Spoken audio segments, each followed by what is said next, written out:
Alright, so this is my second review of the Transformers series. This guy is from the same set as the previous one, which is Blast Off.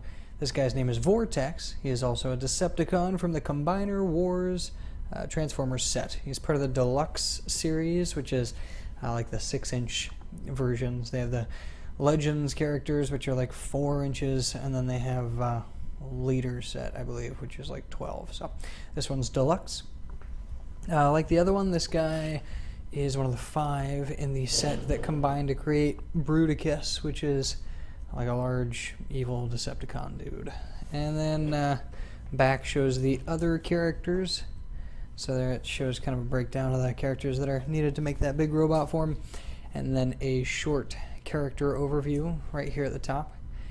And a picture of the robot version of the character, and then a picture of what it turns into. So Vortex is a character that turns into a helicopter, like a military-looking helicopter. So pretty cool. Like the other one, this guy comes with just a J card for retail shelving, and then in his bubble he also has a comic book that has an exclusive cover to this set.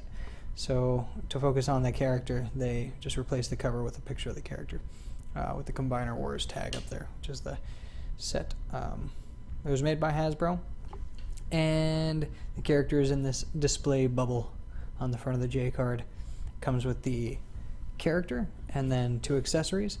One of the accessories is looks like a rapid chain gun type thing, and the other piece is 2 Gatling guns that are attached together, but it creates the other hand for Bruticus. So once you turn him into his arm form, that attaches to like his feet, so that there's like a hand there. Now we're going to open up this package and rate the figure based on his articulation and paint job.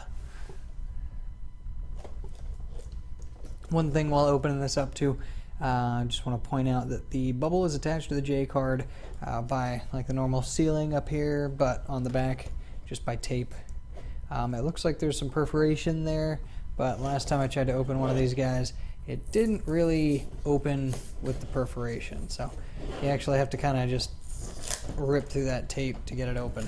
You just got to be careful that you don't rip that comic book while you're opening this thing up, if you care about the comic book at all. I don't really care, but I don't know. Yep, there's tape. Okay.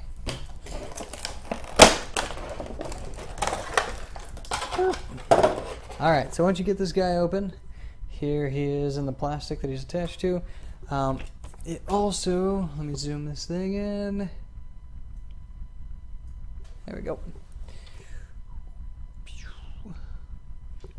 It also comes with a like a transformation packet to show you how he's supposed to transform into the jet, or into the helicopter, and then from the helicopter back to the little person at the end. So it's kind of a long sheet, but yeah.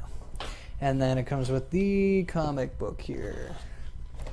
Move him out of the way. The comic book is pretty cool. It's like full color. I'm not sure that if you get the whole set, maybe it plays a whole series out, but or if it's just random comics that they just plucked out because they had them as a main character, or what, or just a brief appearance. I don't know what their method was, but if you're interested in their history or anything, maybe that's of interest to you. The character is very heavily secured into this little package. The accessories each have one little strap here that hold them in, but you can kind of just pull it right out.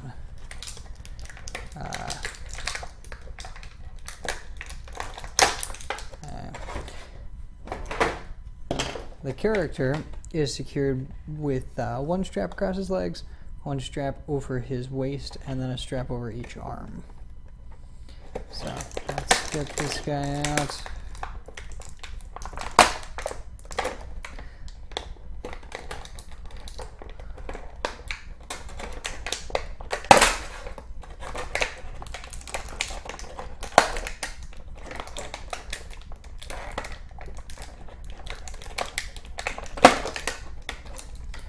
There we go. So he's able to come right out of there.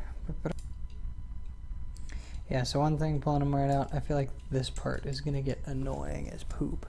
It's the propellers for whatever reason, helicopter form. They're able to bend in, but, you know, it's still able to kind of spin a little bit, and I feel like they're just going to be really fragile.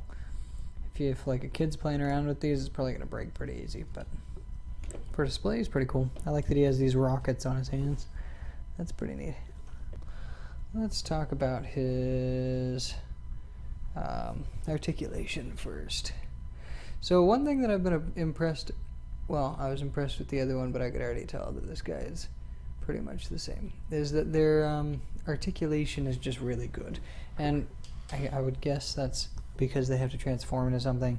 All of their parts have to be pretty malleable, and because of that, it kind of, by default, the important points get a lot of attention. So that would be his shoulders and his elbows. So just like the last one, it's a ball joint that is out, so it's not in a socket or anything. So his arm actually has like full rotation at the shoulder, both of his arms. And then at the elbow, they're able to pivot and also move up to 90 degrees forward or backwards if you find necessary for some weird reason. So it's got a double joint there. There is no articulation at the wrist, but you don't really need it because of how much articulation there is there. You're going to be able to pose it if he's holding a weapon. Going to be able to pose it for him to be able to point in just about any direction. So that's pretty cool.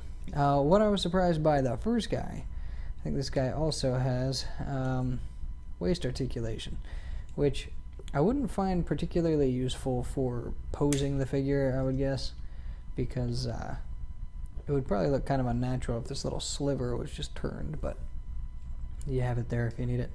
I don't believe that it's going to be used in the transformation, but it might.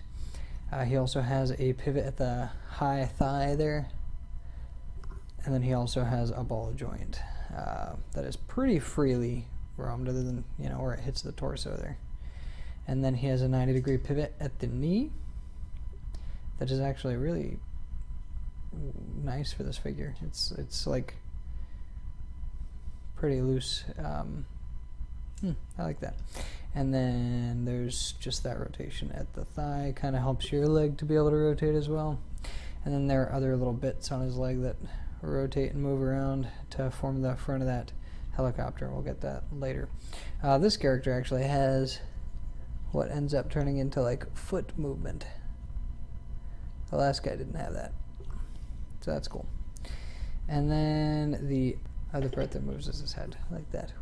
And it can move in any direction because it's on a ball joint, so that's pretty cool. And pieces like this are able to rotate too. I'm gonna get that out of the way. I didn't really like the way that looked sideways, so. Okay, and then talk about paint job real quick right before I transform him. I would say that his paint job is decent. The Decepticon logo right there is just a sticker. It's like a shiny sticker, so it's pretty cool. A lot of the figure is base plastic because there are so many pieces that are coming together. They were able to mold it in like the green or mold it in the gray that it needed to be. So the primary colors are all just base plastic, so you don't have to worry about the paint. Where the paint really does show, whether it's good or bad, is the torso here, where you have the red meets the yellow meets the purple, and then you have the rockets, which really stand out because of the yellow. And both those pieces look not too great around the edges.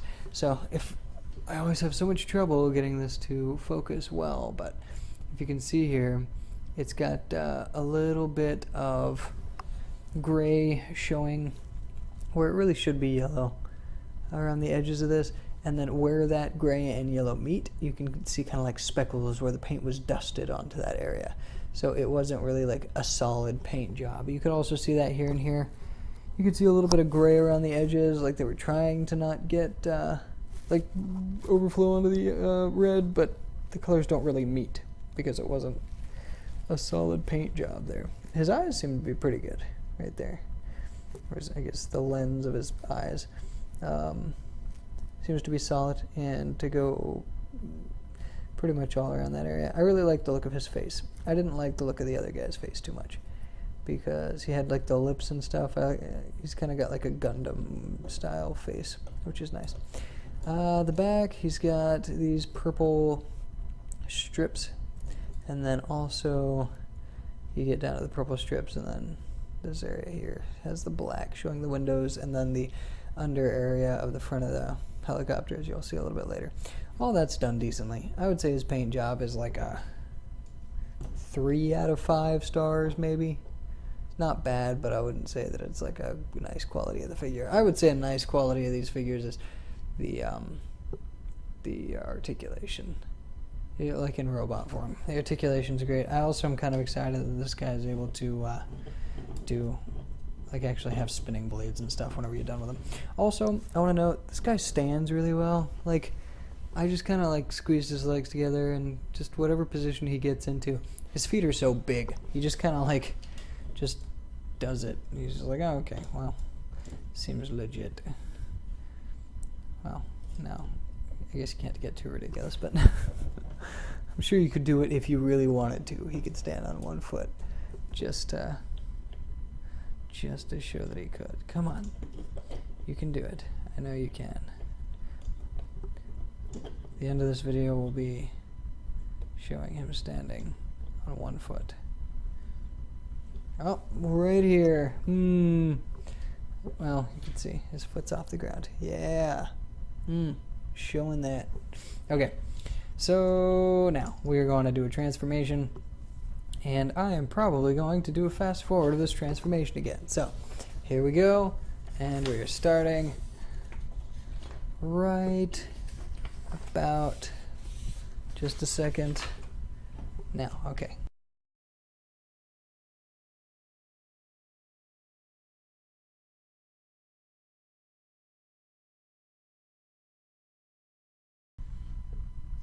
All right, there it is. Whew, that took longer than the last one, but that's pretty cool. I really like that. Okay, well, and he's kind of slender. Again, I want a submarine. I think that'd be cool. I had a submarine one when I was younger, but he was tiny and not impressive. I feel like a submarine in this set would be impressive. I'm actually very impressed with this. I like this a lot. Does he have any landing gear? No? Okay, well. Yeah, so that's the transformation. That's pretty cool. And paint job again looks pretty decent, but not the best. Transformation is definitely the transformation articulation, I would say, are some of the best. I'm very impressed with this, because I remember some of the stuff whenever I was younger. Transformers didn't do all that great at transforming. It was like, whether they were in their normal form or their robot, or in their robot form or their vehicle form, it was always like, you know, it just doesn't quite look right. Like this looks like a helicopter, toy helicopter that is very colorful and cool. And then whenever you change it to a robot, you can't totally tell what it's gonna turn into. Whereas like before, it's like, oh, Optimus Prime, like literally you put a truck on its feet and then pop a head out the top. And that's what would happen whenever we were younger, so whatever. Okay, well, if you guys have any comments on this this video, leave a comment, naturally, if you have a comment. Yeah, but if you have any anything that you think that I missed this episode, or you'd like to hear more about that I talked about but just didn't talk about enough, then go ahead and leave that in the comments. Or if you think there are any figures in this set that you'd be interested in but you want me to take a look at first so you can check out a video, go ahead and stick that in there. I'd be willing to get some more Transformers. I think these guys are pretty cool. Also, I'm going to be putting up a video of I made a game, and that's actually why I started making these videos. It's called Toy Box Takedown. And I know that sounds kind of lame, but if you're interested in action figures, I'm going to be posting the rules online, probably on a Facebook page. We're actually working on the first edition rules right now, trying to get everything panned out before it actually hits the internet. But basically, it's a game where it's a tabletop strategy game, but all the figures are used as all the figures that are used are going to be between like 3.75 inches to 8 inches. So anywhere from the 1 to 16 scale to the 1 to 9 scale. And those play as the figures. And it's keyword based, so characters are supposed to play like they would in like actual combat. And you know, you can use anything, and Decepticons just happen to be really good. So I started getting Decepticon figures for that purpose, but I'll put that stuff up later. Now I'm just rambling until I can try to finish this transformation, but I'm having a lot of trouble getting his legs apart. Just a second. Nope. Okay, well, he's going to stand like this for now. Okay. Well, thank you very much for watching, and I will see you again next time.